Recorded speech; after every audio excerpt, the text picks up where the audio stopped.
इस वजह से ऐसा कोई नियम तो देश में नहीं बन सकता है ना कि विपक्षी नेताओं के खिलाफ या राजनेताओं के खिलाफ एक्शन ही ना ले एजेंसियां, क्योंकि इसकी आड़ में कोई केस कुछ एक्शन हो ना हो, सबसे पहले आ जाता है कि भैया ये तो साजिश रची जा रही है।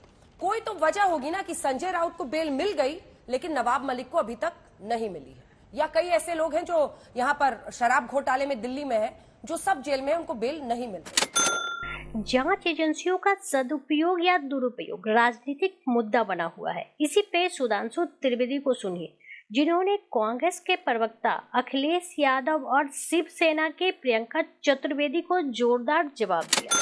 तो अंजना जी, मैं आपके द्वारा लाखों करोड़ों दर्शक जो देख रहे हैं उनसे पूछिए कि ये केस कब के खुले खुलाए हैं।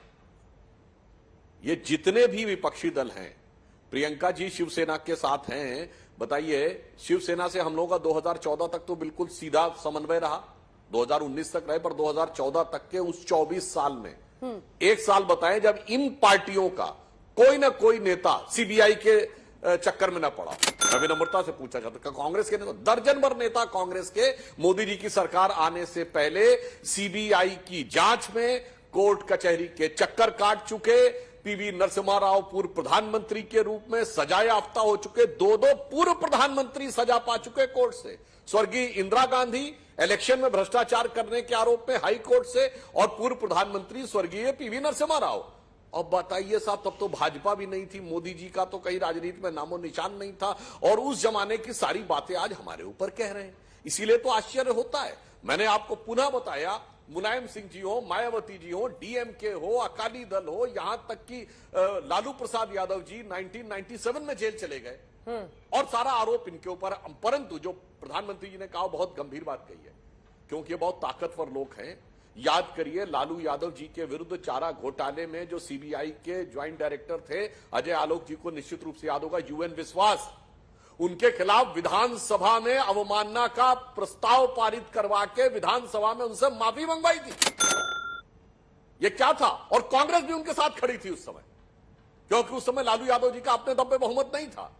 तो जो आज प्रधानमंत्री जी ने कहा है तो 26 साल पहले से है कि भ्रष्टाचार के लिए सारे मौसेरे भाई एक थे, और सीबीआई पे दबाव बनाने के लिए चाहे सत्ता में रहे तो पिंजड़े का तोता, और विपक्ष में रहे तो विधानसभा का दुरुपयोग करने का प्रयास। और आज अगर आप देखें तो राहुल गांधी जी भी जो गए थे कोर्ट के सामने डिफेमेशन के मामले में, जहां पिछड़े वर्ग का इतना बड़ा अपमान करने के बाद सरलता सहजता से माफी मांगनी चाहिए थी, उसकी बजाय अपने झंडा बरदारों की फौज लेकर, ये छोटे सरकार इतना बड़ा लश्करे जर्रार लेकर किसको जलवा दिखाने के लिए जा रहे थे?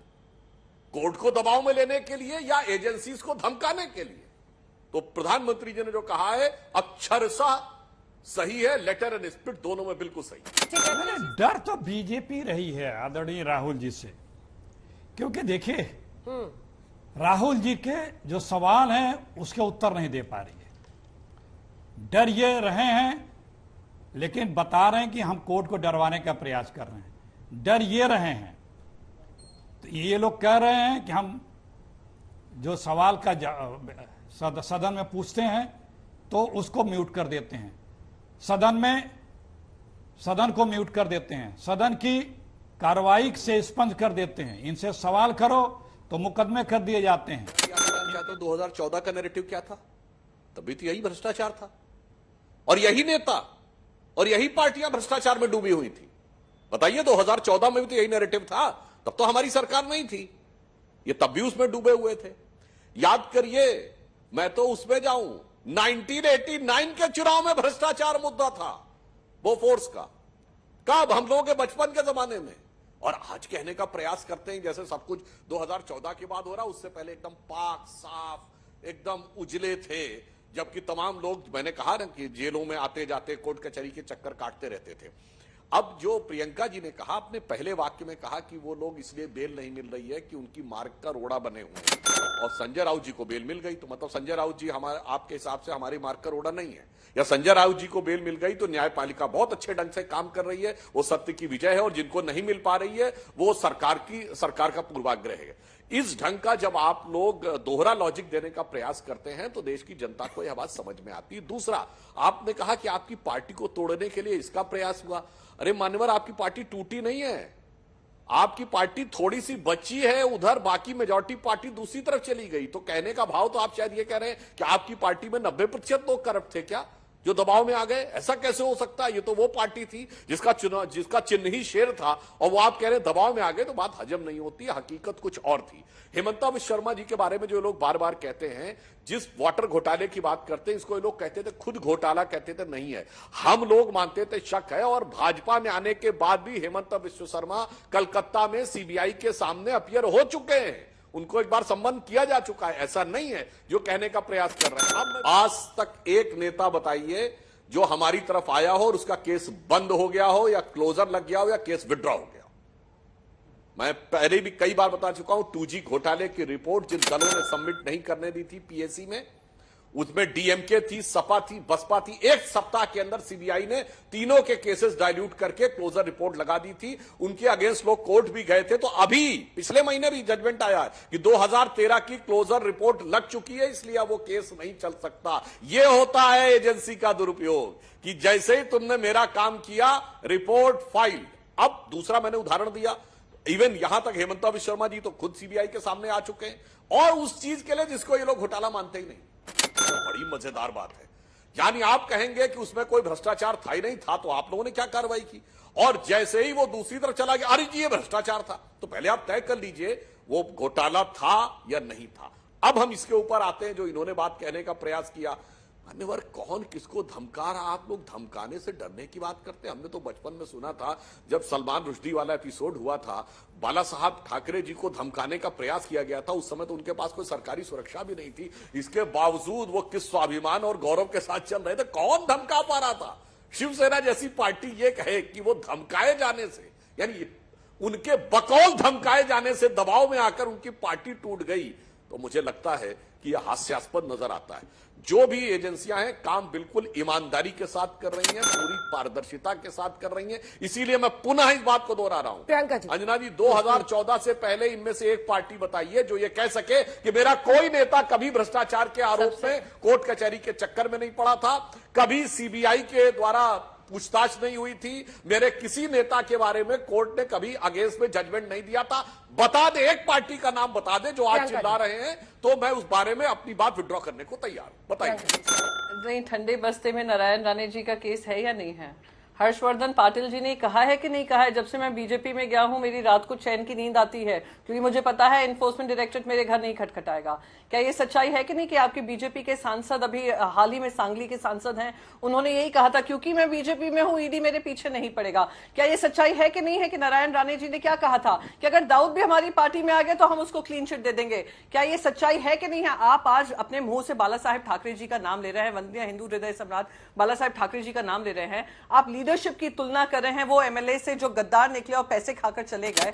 मैं आपसे कहती हूं आज हमारी लीडरशिप, वो लीडरशिप जिन्होंने 25 साल आपका साथ दिया, वो आपके खिलाफ लड़ रही है, उस पुरजोर तरीके से एक लड़ाई लड़ रही है। जब आपने सीबीआई का हवाला देकर उनको हर केस में फंसाने की कोशिश की, आपने ईडी का हवाला देकर उनके परिवार को फंसाने की कोशिश की, आपने आईटी का हवाला देकर उनके ऊपर मुकदमे चलाए हैं, तो आप तो अगर कम अपने मुंह से उनका नाम ले तो ज्यादा शोभनीय होगा। क्योंकि इस समय पे जो आप लोगों ने माहौल बनाया हुआ है वो उस भारतीय जनता पार्टी के जमाने से बहुत अलग है, जहां पे अटल बिहारी वाजपेयी जी जैसे होते थे या एलके आडवाणी जी जैसे लोग होते थे। और इस बीजेपी से तो तुलना ना ही करें, क्योंकि वो समय अलग था, ये समय अलग है। हम तब भी आपसे लड़ रहे थे, हम आज भी लड़ेंगे। सुधांशु जी, प्रियंका जी, मैं बहुत लंबा नहीं बोलता। अटल जी आडवाणी जी के दौर में इनमें से एक पार्टी बताइए, सुनिए, अटल जी आडवाणी जी के दौर में इनमें से एक पार्टी बताइए जिसमें भ्रष्टाचार का आरोप लग के मुकदमा न चलाओ। बताइए नाम, बताइए। सपा थी कि बसपा थी कि डीएमके थी कि कांग्रेस थी?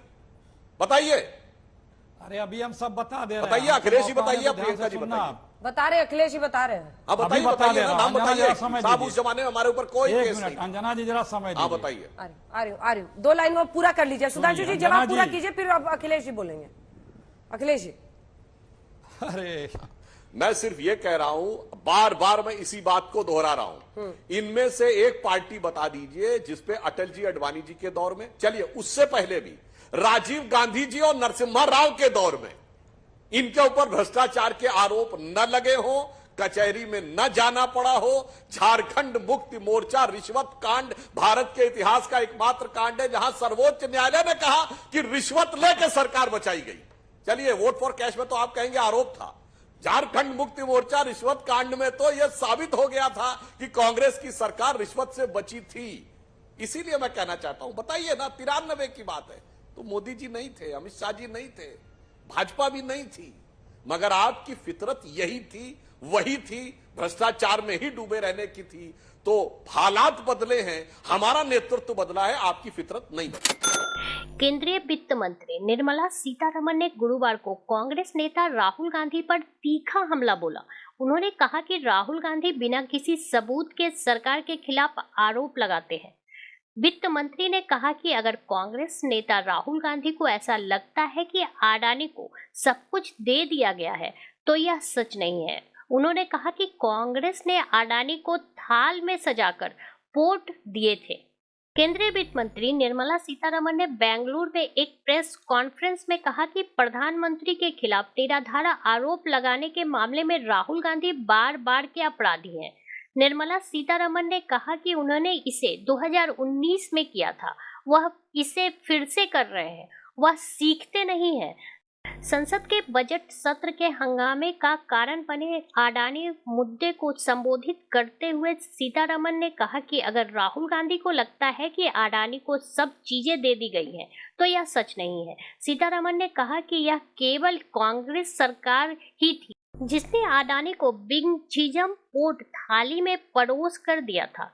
यह किसी टेंडर के आधार पर नहीं दिया गया था। वित्त मंत्री ने कहा कि राहुल गांधी प्रधानमंत्री के खिलाफ बार बार आधारहीन आरोप लगाने वाले नेता बनते जा रहे हैं।